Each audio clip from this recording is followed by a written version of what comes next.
कार्यकाल का पहला बजट और निर्मला सीतारमण ने जो पेश किया वो 7वां बजट अब आप सबके सामने आ चुका है।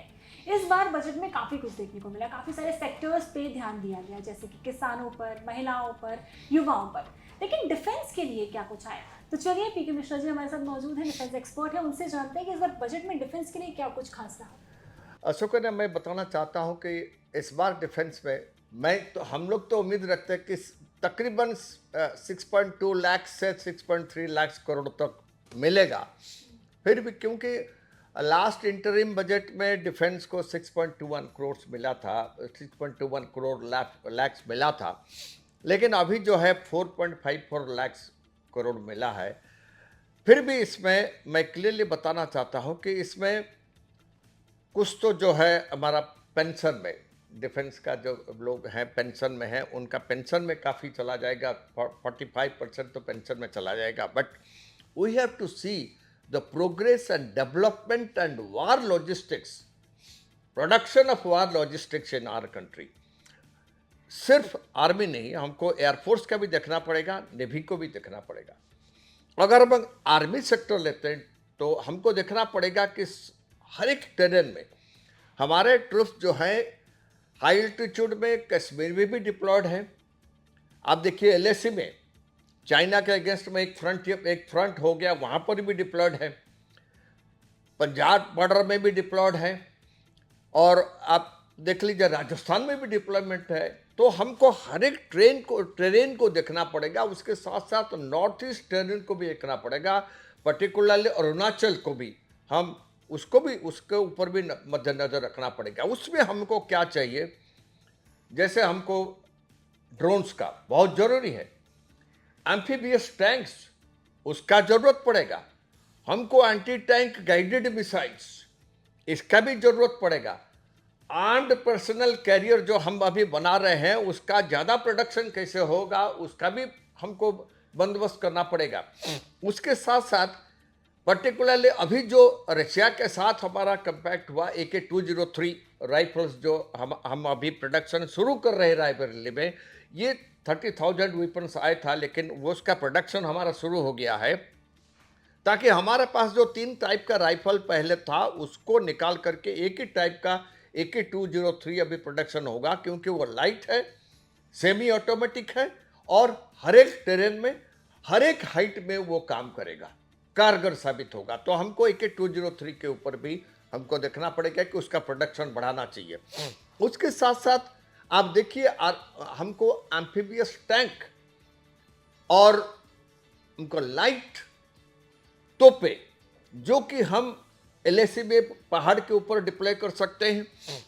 आप देख लीजिए तंगधार हो गया है, त्रेगाम हो गया है, और उस उरी और पुंछ उस एरिया में क्यों पाकिस्तान के साथ हमारा कॉन्फ्लिक्ट रहता है, वहाँ पर भी हमको लाइट आर्टिलरी वेपन्स चाहिए।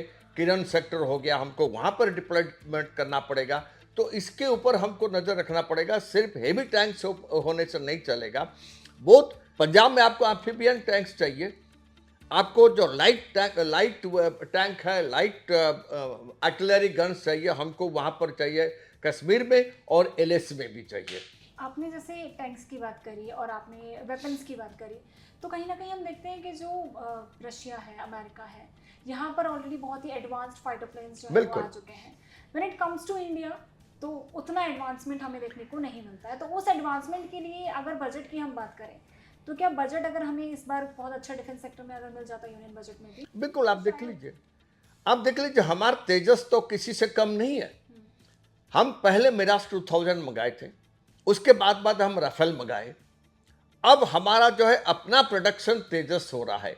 तेजस का प्रोडक्शन सिर्फ हमारा एयरफोर्स स्क्वाड्रन को मेंटेन करने के लिए नहीं है। हम काफ़ी कंट्रीज बाहर में है जो कि लगे रहे हैं कि अब इंडिया का तेजस को लेने के लिए, क्योंकि कंपैरिजन में तेजस जो है, अगर ये हमारा प्रोडक्शन ज़्यादा होगा, हम एलएसी को बिल्कुल कवर कर सकते हैं चाइना के सामने। ये कोई जो चाइना का जो जे टाइप का फाइटर्स होता है, उससे हमारा तेजस कोई कम नहीं है। इंडियनाइजेशन है और कंप्लीट कैपेबिलिटी उसका है।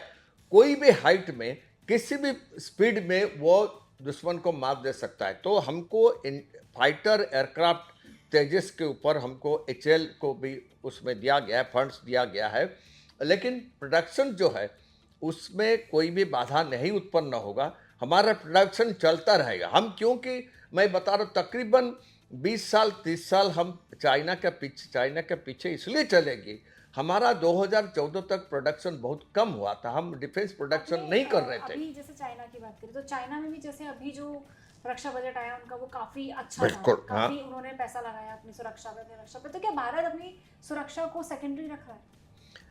बात ये नहीं है, हमारा एम जो है, हम अभी देखिए राइफल लिए, हम अभी जो है एयरक्राफ्ट जो रहे हैं बाहर से ले रहे हैं, हम आप देखिए एंटी टैंक मिसाइल जो है मैंगो अभी रशिया से ले रहे हैं, लेकिन एक लिमिट है अप टू विच हम लोग जाएंगे बाहर से लाने के लिए।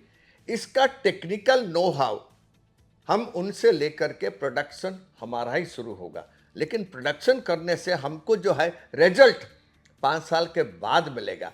अब जो है तेजस हमको मिलना शुरू हो गया है, हमारा एम्फीबियन टैंक मिलना शुरू हो गया है, AK-203 प्रोडक्शन शुरू हो गया है, हमारे पास 2 एयरक्राफ्ट कैरियर है, हमको मोर हमारे पास जो है एक और हमारे पास चाहिए इंडिया के पास, पर्टिकुलरली साउथ चाइना सी और मलाक्का स्ट्रीट के लिए एयरक्राफ्ट कैरियर, और हमारे पास जो है जो वही पर उस टाइप का जो एयरक्राफ्ट कैरियर हमें बहुत ज़रूरी है। 2 के जगह पर हम 3 चाहिए और इसका प्रोडक्शन हम ज़रूर करना चाहिए। 2 हमारा है जिसमें से एक तो इंडिया खुद ही बनाया है, उसके साथ साथ हमको आप देखिए गाजी को हम 71 ऑपरेशन में गाजी को डुबाया गया था।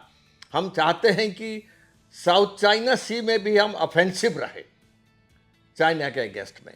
तो सर ने हमें काफ़ी सारी चीज़ें बताई, बजट में क्या एक्सपेक्टेशन से क्या हमें मिला डिफेंस के लिए, और उसके अलावा चाइना अमेरिका रशिया जैसे हमारा जो डिफेंस है वो कितना पावरफुल है। सबमरीन, एक चीज सुकन्या बोला था, सबमरीन के ऊपर भी हमको और ध्यान देना पड़ेगा। सबमरीन तो बनाने के सबमरीन के लिए ऊपर भी हमें ध्यान देना बिल्कुल, पड़ेगा, बाकी सारे इक्विपमेंट्स जो बाकी सारे वेपन्स इंक्लूडिंग ड्रोन्स।